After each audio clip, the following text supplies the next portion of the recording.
Olá pessoal, eu acabei de fazer 20 mil quilômetros rodados no meu BYD Dolphin Mini. Nesse vídeo aqui eu vou falar para vocês a minha experiência e se vale a pena ou não, ou então meus pontos positivos e negativos, sem ser fanboy de marca, de carro, de nada.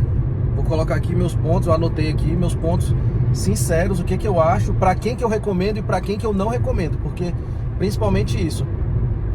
O carro elétrico está num hype aí, todo mundo falando que é o futuro, que é isso e aquilo.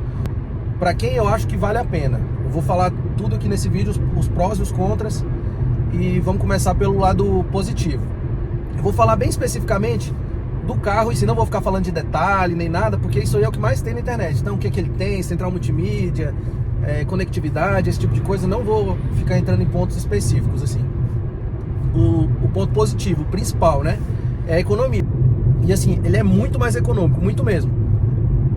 É coisa assim, bem menos da metade em relação ao custo, né, de um carro a gasolina, álcool, diesel, o que foi.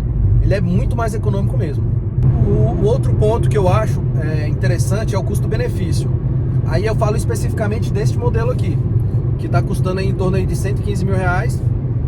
Para os outros carros aí no mercado, zero, que nesse mesma faixa de valor, de 115, né, entre 100 e 120 mil reais, os itens que tem nele, que eu não vou ficar citando aqui nem nada, eu acho que vale muito a pena.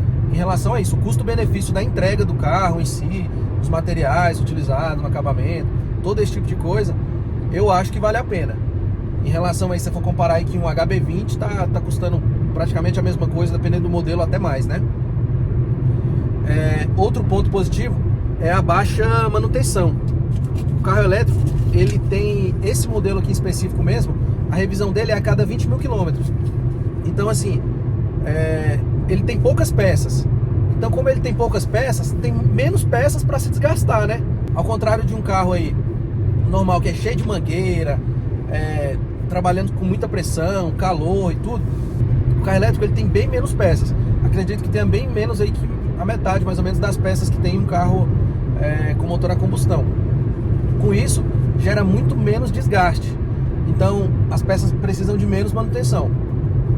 Só para vocês terem uma ideia, a revisão, né, que a cada 20 mil quilômetros eu fiz agora, a primeira revisão dele, a pastilha de freio, o disco de freio tá zero, praticamente novo mesmo. Tem até as ranhuras ainda. Tipo, tá muito novo. Não sei nem, assim, prever quando que vai precisar, porque eu acredito que com 40 mil não vai estar nem na metade ainda. Eu acredito que pastilha de freio deve durar aí pelo menos aí uns 100 mil quilômetros, que foi o que eu já vi acontecendo com outros carros aí, mas de outras marcas, né? Volvo, BMW, outros carros que já estão aí no mercado de elétricos, né, há mais tempo, e as pastilhas costumam durar mais ou menos isso, 120, 150 mil quilômetros. Outro ponto é que, por exemplo, ele está atualmente com 20 mil quilômetros, né? Passou agora, pouco mais de 20 mil. Em relação ao desgaste da bateria, eu estava acompanhando justamente para ver se vai ter uma perda de eficiência, algum tipo. Com certeza vai ter aí nos próximos milhares de quilômetros aí, mas no momento ainda não teve. E eu acho, assim, pelo menos a minha impressão, né, a impressão que eu tive é que a autonomia deu uma melhorada. Aí pode ser só impressão, ou pode ser que às vezes também o meu modo de condução às vezes melhorou em relação a isso, né? Então eu consegui deixar o carro com a eficiência maior de acordo com o modo de condução que eu tenho, ou que eu desenvolvi, né, dirigindo esse carro. Ou porque a bateria realmente, falam que realmente depois dos primeiros ali 1.000, 2.000 quilômetros, ela melhora um pouco a eficiência. Não sei até que ponto, acredito que ela deve estar estabilizada, mas em relação ali assim que eu peguei o carro e tudo, ela deu uma melhorada sim na autonomia. Outro ponto positivo é a entrega de potência dele. Como não tem giro do motor, a entrega de potência é instantânea. Então assim, à medida que você acelera, o carro responde na hora mesmo. Então você consegue fazer uma ultrapassagem e usar a potência em determinados momentos que você precise, para ultrapassagem ou qualquer tipo de coisa aí que seja necessário, né? Outro ponto bastante relevante é a questão dos incentivos fiscais. O meu carro, eu tenho residência em Goiás e no DF. Aí, óbvio, no DF tem benefício fiscal. Eu tirei meu carro lá e licenciei ele na minha residência no DF. No DF atualmente há isenção de PVA. Eu acredito, eu não sei dizer agora, mas eu acredito que esteja até 2027 ou 2028 com essa isenção, 100%. Então não paga nada de PVA. Só nisso aí, a alíquota lá normal é 3,5, né? Então só nisso aí foi aproximadamente aí R$4.000, um pouco mais que isso, de PVA, que eu vou economizar nesse período, isso por ano, né? Então assim, tem alguns estados que tem também essa isenção, não sei agora te falar quais exatamente, e tem outros estados que tem a alíquota é menor. Por exemplo, eu sei do Rio de Janeiro, que lá a alíquota é apenas 0,5% para veículos elétricos. No DF, aí para quem é da região, compensa bastante. Para veículos elétricos e híbridos, a isenção é total, então ela é 100%. Então assim, eu acredito que vale a pena, considerando outros pontos, e esse aí, para quem tem interesse, tudo é um ponto a se pensar, né? Agora eu vou falar um pouco dos contras. Pelo vídeo aí, às vezes vocês podem até estar reparando, falam muito da suspensão desse carro aqui, a suspensão traseira dele, que é bem molenga e tudo. E realmente a suspensão traseira, quando passa em algumas ondulações, tudo, ela é bem mole, ó. Você pode ver, provavelmente pelo vídeo vai estar dando para notar isso.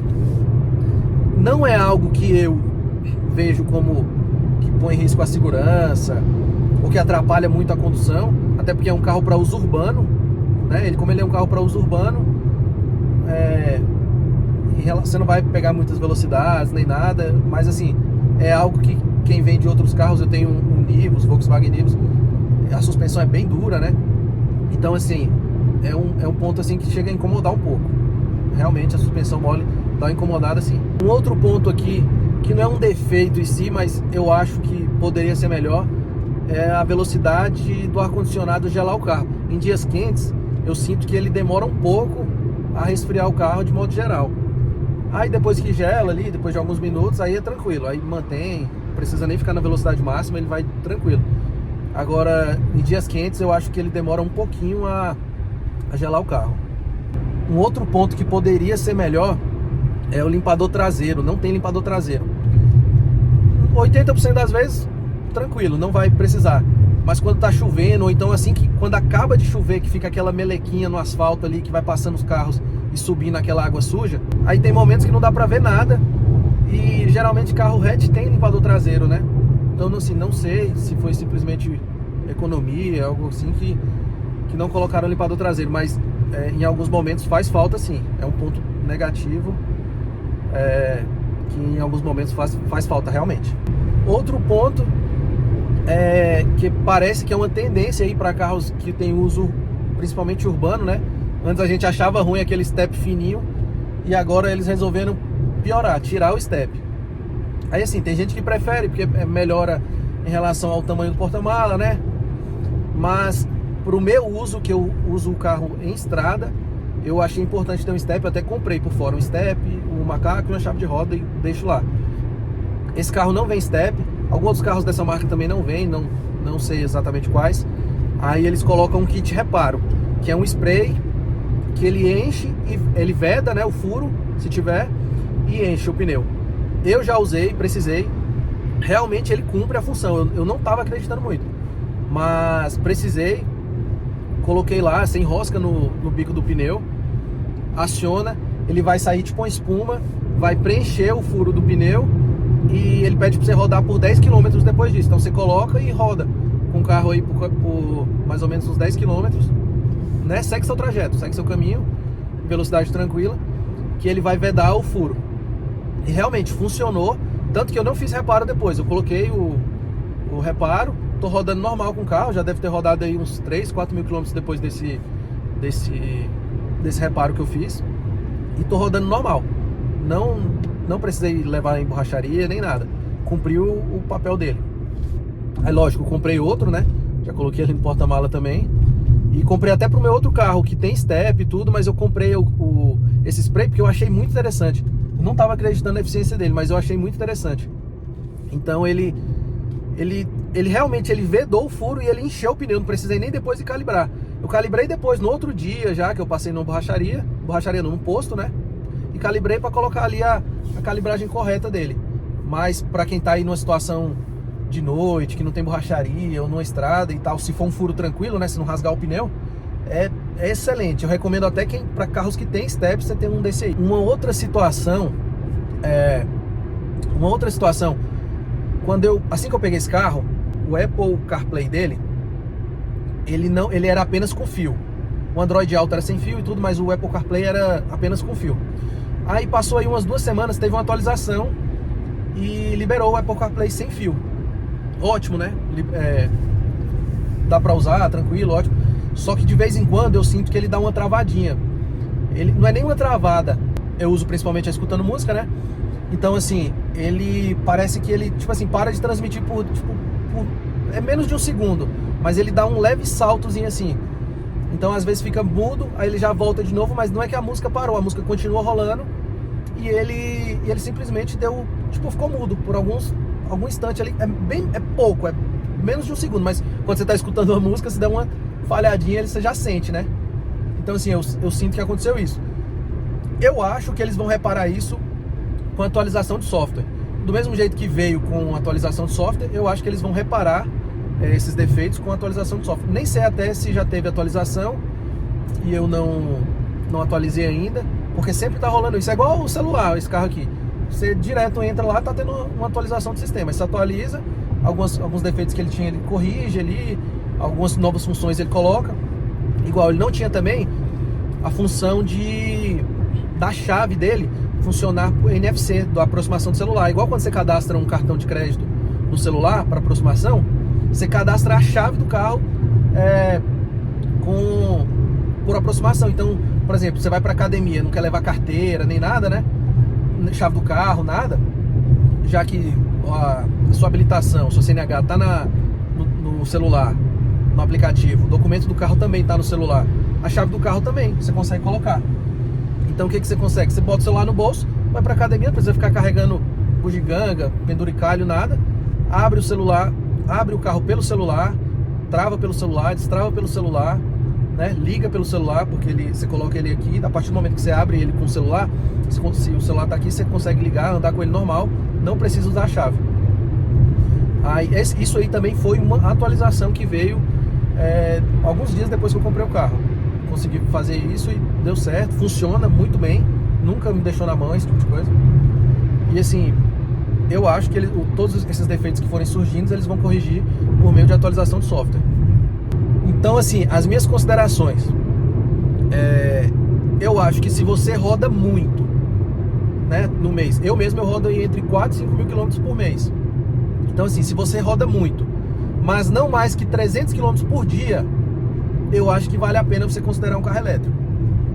Principalmente se você não paga. Às vezes é a sua empresa que paga a gasolina e tal, então é tranquilo. Agora, se você paga seu combustível, a manutenção do seu carro, e você roda muito, mas não mais. Por que eu falo 300? Porque a autonomia desse carro aqui, na estrada, que é onde eu rodo, ela é mais ou menos isso aí, 300 km. Às vezes um pouco mais, às vezes um pouco menos, dependendo da quantidade de subida, da velocidade que você roda. Então assim, eu acho que se você roda aí entre 200 e 300 km por dia, eu acho que tá na hora de você considerar ter um carro elétrico.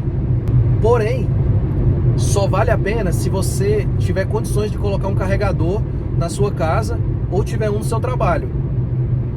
O tiver condições que eu falo, condições físicas, não é nem financeira, porque o carregador, quando você compra o carro, ele vem o carregador lá para você instalar. Você vai gastar ali coisa de entre R$1.000 e R$2.000 para instalar, né? Dependendo do material ali que utilizar, a mão de obra e tudo. Mas se você tiver condições de colocar onde você mora, na sua casa, no seu condomínio, um carregador, aí eu acho que vale muito a pena. Se você não tiver condições de colocar um carregador e não tem como carregar nem no seu trabalho, nem na sua casa, não compra um carro elétrico. Não compra. Não dependa da infraestrutura que existe. Não dependa. Primeiro, dependendo da sua cidade, não é todo lugar que tem fila. E outra, o custo é bem mais alto. É mais que o dobro do que você carregar em casa. O quilowatt na região que eu moro mesmo, ele está custando 91 centavos. Quando você vai carregar em um carregador rápido ou em um carregador na rua, de modo geral, que você vai pagar, geralmente ele sai a mais de R$2, R$2,10, R$2,30. Então assim, compensa ainda mais que a gasolina? Compensa, mas não é algo assim, é muita economia. Compensa muito em casa. em casa ou no serviço. Se você tiver condições de colocar lá, você tem o carro elétrico. Se não tem, deixa para depois. Não vale a pena contar com a infraestrutura que existe. Apesar de estar aumentando muito, o custo não é tão baixo assim. E às vezes você vai chegar num lugar, eu já cheguei, às vezes num lugar, o carregador tinha acabado de chover, tinha caído um galho em cima da fiação, os dois carregadores que tinham perto um do outro não estavam funcionando. Aí tinha um carregador lento, próximo, que eu deixei carregando ali um pouco, daria para me chegar em casa também, né, mas acabei deixando lá um pouco enquanto eu lanchava, para poder ficar mais tranquilo. Então assim, além do ponto que se você só compra o carro elétrico se você tiver como colocar um carregador na sua casa ou no seu serviço. Outro ponto é, mesmo que você tenha o carregador em casa ou no serviço, tenha um carregador portátil. O que é o carregador portátil? Um carregador que eu deixo ali no porta-mala, é tipo uma extensão que tem um transformadorzinho lá, que em qualquer tomada você consegue carregar o carro. Eu tenho um da marca ATM EVS, é excelente, ele tem uns conectores que eu consigo carregar ele em qualquer tomada. Desde aquela industrial de 3 pinos, ali 32 amperes, até a tomadinha normal mesmo ali de carregar um celular. 10 amperes, pino fininho ali, 2 pinos, coloca e vai carregar. Claro que a velocidade é lenta, se colocar quanto maior a capacidade da tomada, de amperagem, vai carregar mais rápido. Mas o carregador portátil também, eu acho que é um item obrigatório para quem tem carro elétrico. Então você vai gastar aí uns R$2.000 nesse carregador portátil. Tem alguns carregadores aí de R$700, tudo. Eu comprei esse porque ele tem uma identificação de rede melhor. Então ele identifica automaticamente, eu não preciso configurar nada. Eu coloco lá, ele já sabe a amperagem que está, a voltagem que está, e vai levar a carga para o carro do jeito que ele precisa. Então ele é em torno de uns R$1.900. E serve para qualquer carro elétrico. Então assim, mesmo que você troque depois, tudo, eu considerei como um investimento aí a longo prazo. E vale muito a pena. Tá lá, tem um pontinho lá que você pode aproveitar, carregar de graça. Tem alguns lugares que tem um carregador lá de graça, mas às vezes já estão utilizando, e atrás dele tem uma tomada disponível ali. Você pode colocar lá o seu carregador portátil e deixar o seu carro carregando ali tranquilamente, de graça. É algo oferecido pelo estabelecimento. Então ali, algo que você já está gastando dinheiro ali no estabelecimento, você está meio que um cashback ali de recarga, né? Eu sempre que dá eu faço isso, e é uma forma de reduzir mais ainda o custo por quilômetro rodado. O ponto que eu vejo o pessoal falando muito aí é em relação a seguro. Nossa, é muito caro o seguro, não sei o que. Eu cotei um seguro desse carro aqui, cotei um seguro do HB20 para me comparar, na época que fui comprar, saiu coisa de R$600 mais barato desse aqui do que um do HB20. Então assim, não em relação a preço de seguro, só para você ter uma noção, o seguro desse carro aqui, ele saiu bem mais barato do que o seguro do meu Nivus, que o preço de mercado hoje está praticamente a mesma coisa dos dois, né? O Nivus deve estar levemente mais caro, mas considerando pela dificuldade que falam aí, ou pelo menos falavam, né? Não tive nenhuma dificuldade. Cotei na Porto Seguro, cotei na Azul Seguro, e normal, fiz pela Porto, que saiu mais em conta, e normal. Então assim, minhas considerações, vale a pena?